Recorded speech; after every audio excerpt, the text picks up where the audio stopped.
Добрий вечір. Ми продовжуємо ефір на кримсько-татарському телеканалі АТР, програма «Бугун», яку продовжує вести я, Сергій Щербина, та моя колега Христина Бондаренко. Доброго вечора. І зараз в нашій студії є виконуючий обов'язки міністра охорони здоров'я України Уляна Супрун. Вітаю вас, пані Уляна. Вітаємо вас. Пані Уляна, ви вже майже рік виконувач обов'язків. Так? Вас цей статус не принижує? Ні, цей статус насправді не гальмує ніякі процеси, які зараз відбуваються. Коли мене призначили як першого заступника, і тоді на виконуючого обов'язків мені дозволено було також і привести свою команду в міністерство. Ми разом працюємо.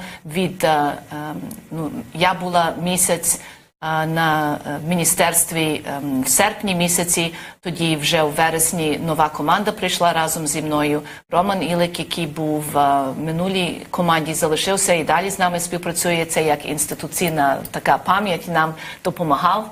А ми разом працюємо нормально, все без проблем, то не думаю, що гальмує якісь процеси. Але все одно ви не є міністром, тобто ви чому вас не виносять до зали на голосування, на вашу думку? Це питання щодо тих, які можуть в зал винести. Це є прем'єр-міністр подає, депутати тоді голосують. Як я розумію, політично є трохи важко, щоб єдиного міністра подавати через зал. Бо як йде Кабмін, то це є, всі вони одночасно голосуються за всіх. Це переважно прем'єр-міністр і всі його міністри.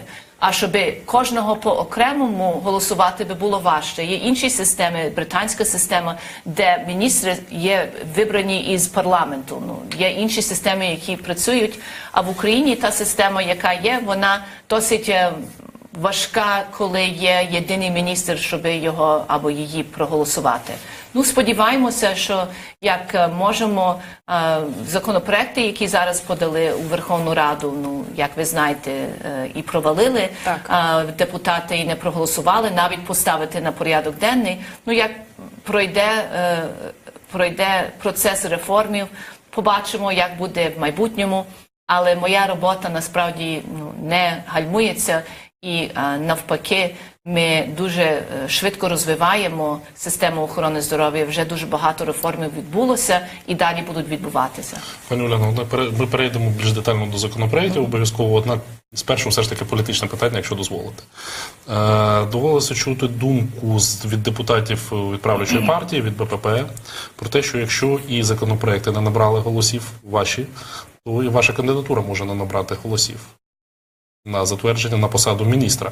Водночас також багато хто неофіційно каже, що прем'єр не вносить вашу кандидатуру, бо це знає, а ви йому потрібні в уряді, тому що ви забезпечуєте йому більшість. Я навіть не можу відповісти на такі запитання, бо знов я не сиджу в Верховній Раді, в парламенті і не рахую їхні голоси. Це, що відбулося з законопроектами, це було не відзеркалюється це, що я виконуючий обов'язків чи ні. Я думаю, що є нерозуміння Верховної Ради, депутатів, що це є важлива справа. І що це торкає кожного з нас. І що 25 років нічого не робилося в сфері охорони здоров'я. Можливо, вони бояться якихось реформів, але насправді це провал подання на порядку денному відбулося не самостійно. Ми в середу вечір, я і заступник Павло Ковтонюк, ми були на експертній раді БПП і мали розмову із ними, і там Сергій Березенко мав ідею, щоб створити робочу групу, щоб далі опрацьовувати законопроекти. Хоча вони опрацьовуються 3 роки. І вони, і комітет, і інші... БПП, Блоку Петра Порошенка? Ні, коаліції. Вони запрошують від всіх партій коаліції. І хоча воно вже 3 роки опрацьовується, і вони всі були залучені, коли була концепція, і ми подали законопроекти, які виходять з цієї концепції. Ми обговорювали законопроекти із ними, була зустріч навіть з участі прем'єр-міністром, і вони всі були на тій зустрічі. Ми їм передали текст, воно було зареєстровано місяць тому в Верховній Раді, було дуже багато часу, щоб опрацювати його. А коли ми хотіли хотіли винести навіть на порядок денний, щоб почати процес. Бо це лише починає процес на порядок денний, тоді йде в комітети, обговорюється, тоді перше читання, тоді друге читання. Ну це навіть не є фінальний акт, це є лише початок, щоб визнати, що це важливо, визнати, що ми маємо обговорювати охорону здоров'я і зміну фінансування. А це замість того, щоб іти вперед, знов робоча група і знову працювання. Ну, ми не заперечуємо, що можна подивитися комітетами і можна надавати якісь поради і зміни, але це переважно робиться між першим і другим читанням, а не до того, як навіть розпочинаємо розглядати законопроекти. Я все ж таки повернуся до політичного моменту, тому що, ну, на жаль, ми перед ефіром з вами говорили про те, що ви хочете говорити не про політику, а все ж таки про реформи, але ви живете в Україні вже там близько 3 років, можливо, трохи більше, так, коли ви переїхали. Я думаю, що маєте розуміти, що в Україні, на жаль, тісно переплетена політика і все, що відбувається в урядових кабінетах. Так от, продовжуючи запитання з приводу того, що вас називають тим голосом, який додає більшість Володимиру Гройсману, так? Ви з цим, коротко запитання, ви з цим погоджуєтеся чи ні? Знаєте, коли ми вирішуємо питання на Кабінету міністрів, майже 100%, ну там 95% одноголосно вирішується, то я не думаю, що є людина Гройсмана або людина не Гройсмана. Це є команда Кабінету міністрів, які а ви чия команда? разом... Ну, все ж таки, це все одно Я є в пілотний команді парламент. Кабінету міністрів. Це все одно Я пілотний уряд. між своїми колегами. Це інші міністри, які працюють. Біля мене сидить по одній стороні Лілія Гриневич, яка зараз займається реформою освіти. По другій стороні Рева сидить, який зараз займається реформою пенсійної системи. Ну, по другій стороні напроти мене сидить і міністр екології, і міністр інфраструктури. І ми всі разом спілкуємося і обговорюємо справи, і ми колегіально вирішуємо багато питань. То я не думаю, що є якась одна людина чи друга людина. Коли голосуємо, більшістю це є колегіальне рішення, що ми обговорюємо і приходимо до висновків. Ну, але тим не менше, частина або більшість ваших законопроєктів були винесені на Комітет соціальної політики, а не Комітет охорони здоров'я, тому що і є думки про те, що нібито сам Гройсман буде підтримувати ваші законопроекти, тому що це його одна із ключових реформ в тому числі. З самого початку, коли ми розпочали процес і першу концепцію, яку ми подали, це ще почалося у 2015 році. Була стратегічна група, яка працювала, це іноземні, міжнародні і українські експерти, які разом обговорювали, яку систему буде з фінансування буде найкращою для України.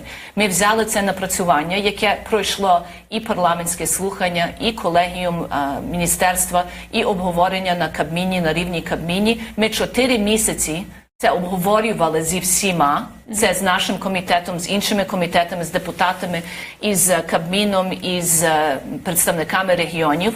Коли ми у листопаді місяці вже проголосували у Кабміні, ми стільки разів вже обговорювали, що я думаю, що прем'єр-міністр знав на пам'ять вже, як виглядає стратегія. І так, це все було зроблено разом із нашими колегами в міністерстві. Там не лише прем'єр-міністр, а там інші міністерства, які задіяні. Це Міністерство регіонів, це Міністерство соціальної політики, наш віце-прем'єр-міністр, який з нами співпрацює, міністр Кабінету міністрів. Це було колегіально опрацьовано, подана концепція, і в концепції вимагається, щоб були законодавчі акти, які можуть втілювати цю концепцію. Ми вже прописали ті законопроекти. Це знов було колегіально з експертами. Ми працювали з юристами із Верховної Ради, із Кабінету міністрів. Ми подали законопроекти. Вони були обговорені на Кабінету міністрів. Вони були обговорені напряму з прем'єр-міністром і з комітетом Верховної Ради з питань охорони здоров'я представлені навіть в присутності прем'єр-міністра, бо він бачить, що це важливі справи. І ми тоді подали законопроекти місяць тому, щоб зареєструвати їх. А зараз, що відбувається щодо законопроектів, їх є 4. Перший є про державні фінансові гарантії надання медичних послугів і лікарських засобів. І це є соціальна політика, бо це є страхування, соціальне страхування.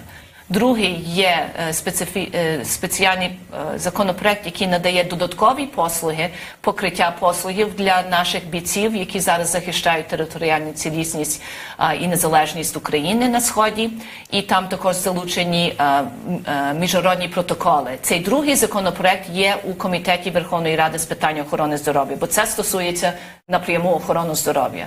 Третій законопроект – це є бюджетний кодекс, це бюджетний комітет. І останній є зміни до публічних закупівель, і це є вже фінансово-економічний комітет. 4 інші комітети і 4 інші причини, чому вони є.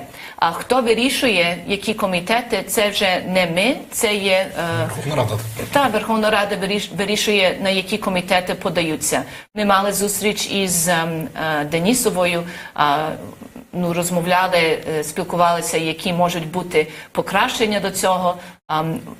Була розмова, чи це подати до подання на порядок денний, чи між першим і другим читанням. Була розмова також із прем'єр-міністром по тій справі. І було вирішено, що краще, щоб подати і між першим і другим читанням тоді попрацювати. Але депутати Верховної Ради часом мають своє бачення, і це є їхнє бачення. Щоб навіть не почати розмову на рівні Верховної Ради. Як ми були на експертній раді, навіть питалися, чому ми обговорюємо законопроекти, як вони ще навіть не є на порядку денному. То це є таке, обговорюємо і маємо якісь робочі групи законопроектів, які навіть ще не є на порядку денному. Це по регламенту не має відбуватися. Але воно ось так відбувається зараз. Пані Оляно, дуже часто лунає критика на вашу адресу з боку ваших опонентів, з боку опозиційного блоку, щодо того, що ви ледь не знищуєте систему охорони здоров'я в Україні. Це цитата Тетяни Бахтеєвої, скажімо так. Поясніть, будь ласка, в чому полягає, короткими тезами, в чому полягає ваша концепція реформування МОЗ? Просто, щоб глядачам було зрозуміло, тому що вони чують певні політичні заяви, але не розуміють, я переконаний, сутності вашої концепції. Чи могли б ви її дуже коротко і зрозуміло представити? Добре. Почнемо з того, що є зараз. Зараз це, що є, ми всі прив'язані до нашої прописки, куди ми можемо піти на лікування, де наш лікар і так далі. Ми оплачуємо наші податки, вони йдуть в державний бюджет, медична субвенція тоді розподіляється по цілій країні і оплачуються будинки, інфраструктура і оплата лікарів і медсестер. І дуже низька зарплата медсестер, лікарів і інших медпрацівників. А коли ми приходимо до лікарні або до лікаря, ми мусимо заплатити за всі витрачальні матеріали, за всі ліки самі і навіть давати гроші лікарю переважно і медсестрі, бо в них є дуже низька зарплата. Це як зараз. Що ми хочемо бачити? Це є реформа системи фінансування охорони здоров'я взагалі.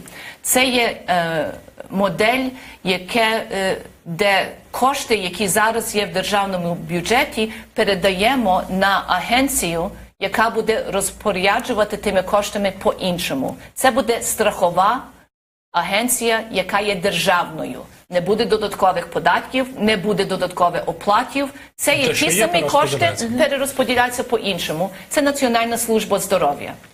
Що вона буде робити? Вона буде платити сімейним лікарям за кожного пацієнта, який записується до нього, і цей лікар буде їх опікуватися ними на цілий рік. Скільки за кожного пацієнта? За кожного пацієнта буде до 300 гривень. Зараз за кожного пацієнта на первинній ланці є менше 100. Тоді, коли цей пацієнт би захворів і треба піти до спеціаліста, вторинна ланка або до лікарні, оплата відбувається по-іншому. Тоді оплачуються послуги.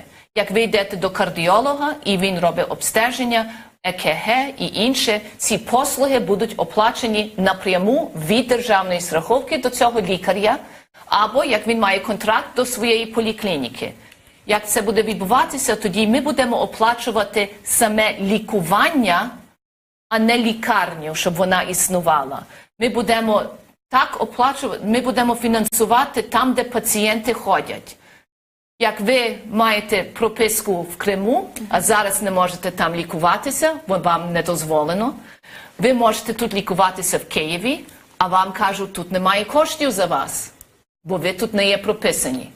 Нова система незалежна.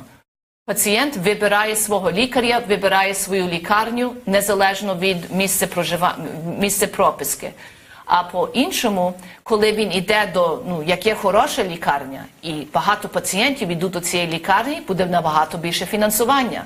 А там, де якість є низький, не буде стільки фінансування, і це ринок медицини буде тоді... За вашою логікою, це має стимулювати конкуренцію. Правильно. І як ми говорили до того, як почався ефір, то як ви вибираєте або приватну клініку, або комунальну клініку, або клініку Укрзалізниці, або військову клініку, ті фінанси йдуть за вами.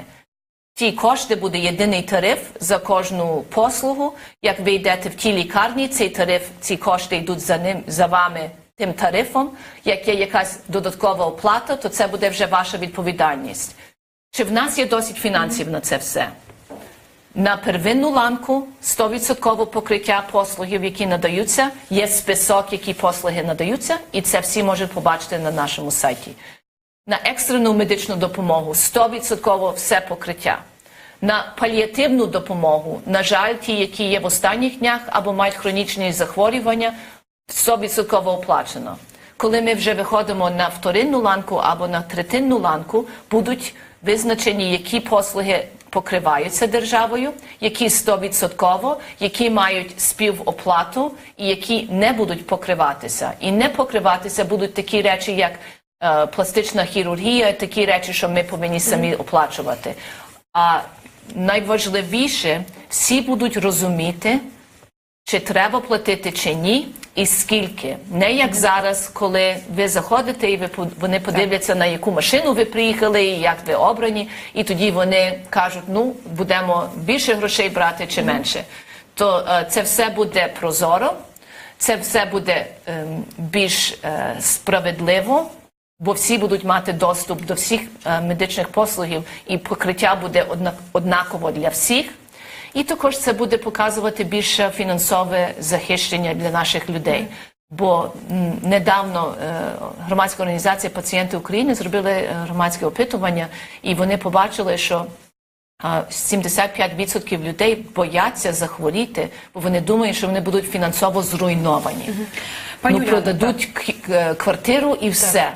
То це буде захищати наших пацієнтів фінансово, і друге буде стабільність, щоб ми не кожного року не журилися, що буде відбуватися, буде стабільно захищені справедливими тарифами, і всі будуть розуміти, чи треба платити, чи ні, і скільки. Пані Ляно, все це правильно, дуже красиво звучить, всі ми лікуємося, все це торкається нас.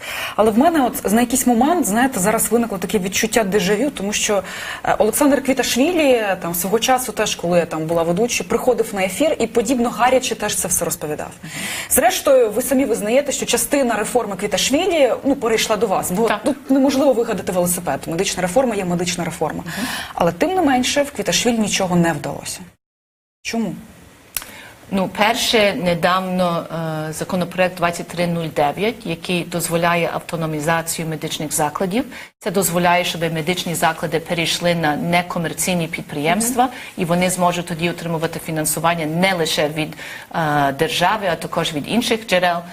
Це був закон Квіташвілі, який був переписаний Комітетом Верховної Ради з питань охорони здоров'я. Вони взяли авторство на себе і проголосували за нього місяць тому. До речі, а чому такий постійний конфлікт міністрів із Комітетом охорони здоров'я? У вас теж щось подібне було? Ви вийшли з комітету, сказали, що це не інтерв'ю, так? І вийшли з комітету достроково, умовно кажучи.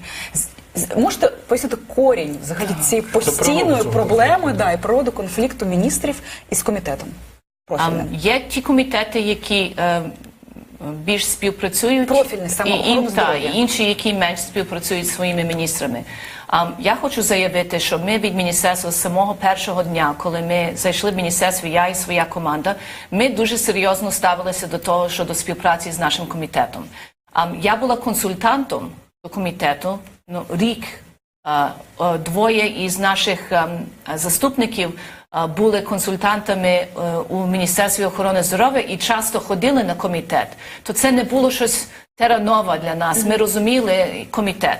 Ми з першого дня всі прийшли разом, представилися, говорили, що ми хочемо співпрацювати. Як подивитися на статистику, то ми найбільше зустрічаємося з нашим комітетом. Ми ходимо на кожну зустріч, на всі їхні круглі столи. Ми 2 або 3 заступників, як я приходжу на комітет. Як подивитися на історію, як ми з ними працюємо, ми завжди приходимо, запрошуємо і беремо участь. А тим менше вони критикують і блокують вас. Чому? По другій стороні комітет має заперечення до багатьох речей і часом навіть не зрозуміло чому, бо немає причин. Це є, ви пам'ятаєте, коли голосували, колись було за партії або проти всіх, так? Часом мені здається, що це є таке проти всіх. Бо ми робимо ті речі, що вони також вже вирішили є потрібні. Прийняття міжнародних протоколів, це постійно лунає від комітету. То ми пішли і ми прийняли міжнародні протоколи. Ми тепер маємо наказ, юстований наказ, де наші лікарі можуть користуватися або українськими, або міжнародними протоколами. Ми їм дозволили, щоб вони відкрилися і мали більше доступу до найбільш сучасної медицини, перше. І друге, ми також з ними співпрацювали, запиталися в них, що ви хочете. А вони кажуть, ми користуємося міжнародними протоколами, але це всупереч законодавства. Дайте нам змогу, щоб ми могли не відчуватися, що ми нечесно працюємо. Ми з ними співпрацювали, ми знайшли спосіб, і ми тепер дозволяємо і українці, не дозволяємо. Ми заохочуємо, щоб було і українські, і міжнародні протоколи, щоб пацієнти отримували найкращий рівень якості надання медичних послугів лікування. Ті речі, нам потрібно страховки. Не можна, щоб система далі так залишалася. Нам потрібно перейти на систему, де буде ліцензування лікарів. Ми вже працюємо над тим, щоб це було. Треба удосконалювати медичну освіту. Ми працюємо над тим, ми вже змінили рівень балів, що на цьому році, коли будуть поступати, буде найвищий бал, що дозволено, щоб студенти від ЗНО, щоб вони поступали 150 балів, ми вже подали, щоб лікарі мали найвищий бал, а не як було дотепер найнижчий бал. І щоб покращити ту систему, це перше вибір студентів, відбір, другий це є наше навчання саме, то робота із медичними університетами і викладачами. І також ми співпрацюємо із американською і європейською системою надання іспитів ліцензійних, щоб ми могли українські іспити, які крок 1, 2, 3, щоб вони були І пов'язані з західними. не лише пов'язані, але на тому самому рівні. Ми би хотіли, щоб наші студенти брали ті іспити, міжнародні іспити, щоб вони би могли бути ліцензовані навіть в інших країнах. Ми маємо багато іноземних студентів. Це би було для них корисно, щоб вони мали ті іспити, які визнаються по цілому світі. То такі речі ми вже робимо. То ми насправді робимо багато тих речей. Ми виконавчий орган. Ми маємо виконувати ті речі, що нам подають від депутати, подають від парламенту, ідеї, які подаються від громадськості, і ми це робимо. Пані Уляно, я не хочу здатися, можливо, скептичною, але реалії такі, що, тим не менше, комітет займає позицію Баба-Яга проти, і ця позиція дуже тривала, так? Реалії є такими, що законопроекти не включають в порядок денний. Реалії є такими, що, умовно кажучи, знову ж таки, повторюся, про медичну реформу чуємо ми, починаючи від Миколи Поліщука, який був за часів Ющенка, який перший прийшов і сказав, що все, тепер все буде інакше. В 2005 році. Так от, з того часу нічого не змінюється. І знову ж таки повертаюся до свого запитання, так? Ви можете мені сказати, коли все це я чую, все це воно красиво, все це воно гарно, гарна обкладинка.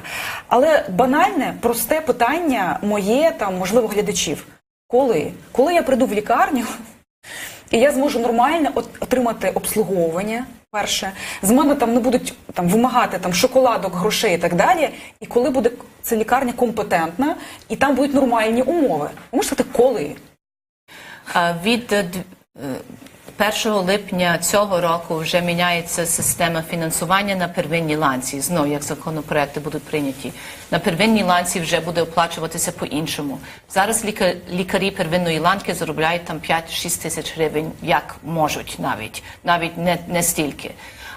Як буде зміна фінансування, то їхня зарплата підвищиться в 3 або 4 рази. Вони вже не будуть вимагати від пацієнтів. А друга річ, Державна Національна служба здоров'я підписує з ними контракт. Як вони не виконують вимоги контракту, як вони беруть гроші від пацієнтів, коли вони не мають, то можемо зірвати контракт, і вони мають фінансові якісь наслідки. Бо зараз немає наслідків. Лише поліція може заарештувати лікаря. Ну, ви бачили, там СБУ і інші, вони лікарів беруть, які заарештували, які брали гроші від пацієнтів. Це дуже рідко відбувається. Переважно цього не відбувається. Бо пацієнти самі не подають до правоохоронних органів, і вони не дуже хочуть це робити. То вже від 1 липня на первинній ланці воно міняється. На 18-й рік будуть декотрі послуги, які будуть покриті вже державною страховкою. Це будуть пологи і кардіологічні послуги. І ми ще не вирішили третю, що ми можемо прорахувати, скільки вони повинні коштувати. І вони вже будуть по-іншому фінансуватися. Але 18-й рік ми готуємо систему, щоб перейти на розуміння, як будуть оплачуватись послуги. Перше, щоб було, ми могли прорахувати, які послуги є, скільки вони мають коштувати і як система буде працювати. Буде підпис договорів, контрактів між лікарнями і державною страховкою, і також буде підписання контрактів між лікарнями і своїми лікарями і медпрацівниками. То на 18 рік буде такий перехідний рік, а від 19-го року вже повністю переходимо на нову систему фінансування. Фінансування є насправді спосіб, щоб допомогти підвищити якість медичних послугів. Ми зараз не маємо гарантії якості медицини. Ми не знаємо, можливо, наш якийсь друг нам скаже, чи це хороший лікар, чи ні, але ми не знаємо, чи вони насправді правильно нас лікують, чи ні. Ми дивимося по інтернеті, чи лікуємося від телебачення і від реклам, замість того, щоб насправді знати, що мати довіру до того лікаря або до медсестри тих, які лікують. Нова система буде вимагати звітність щодо способу лікування і щодо результатів. Тобто лікарі мусять звітувати за новою системою? Вони мають, коли вони будуть подаватися на фінансування, вони мають показати, що було зроблено. Це лікарі або адміністратори, які працюють в тій лікарні. Так? Як вони лікували, які ліки вони надавали, які діагностичні тести. І вони повинні співпадати із протоколами лікування. Не, що вони видумують якісь речі і дають, що хочеться. А хочу дати вам ще один приклад. Чи воно зможе спрацювати чи ні? Що вже сталося, яке показує, що ті реформи насправді потрібні і можуть бути успішні? Ми почали програму «Доступні ліки» від 1 квітня. Це була ваша ідея? Бо її на прапор так гарно взяв собі Володимир Гройсман. Ще була ця ідея від початку? Від початку була ідея... Що можу сказати? Ця ідея не існує лише в Україні. Реімбурсація ліків існує по цілому світі. Всі країни, які мають страховку чи державну, чи приватну, мають реімбурсацію. Як велика частина реформи, ми мусимо допомагати не лише надання медичних послугів, а ліків також, бо багато ліків потрібно. Ті, які є в лікарнях, отримують ліки одним способом, через послуги, а ті, які амбулаторно лікуються, вони повинні іншим способом. І це є відшкоджування коштів, це є реімбурсація. Коли це почалося, воно ще почалося в літі минулого року, і над тим працювали ті, які були навіть перед нами, реформатори, які працювали в тій стратегічній групі, і подали ідеї. Коли ми прийшли в міністерство і розпочали цей поетапну реформу, яка починається із ліками, ми працюємо над мережею ангіографію для кардіологічного втручання. Ми також, це буде вже швидко робиться. Ми працюємо над зміною фінансування, підвищення якості, ліцензування лікарів, зміна освіти. Це все поступово робиться. Коли ми прийшли і ми почали програму «Доступні ліки», воно наполягало над тим, щоб були референтні ціни, зниження цін до тих, які є в наших сусідах, і тоді реімбурсація ліків. Є статистика, що на цей самий місяць, квітень, від 16-го року і в порівнянні до 17-го року. В 17-му році 63% більше ліків надаються пацієнтам. І ціни є на 23% нижчі. Це є безкоштовні або з маленькою співоплатою ліки, які зараз можуть лікуватися пацієнти на амбулаторному рівні, які минулого року вони самі не могли оплатити. Дякую. А тепер ми можемо це робити. На жаль, час так, вичерпаний. Дякую, Дякую. пані Це вже вичерпаний час, ми навіть щойно почали. Добре розігналися. Дякую, що знайшли час Чекаємо прийти. вас ще в цій студії. Дякую, що завітали до нас. Дякую, що лишалися з АТР. Гарних вам вихідних. До побачення. Побачимо.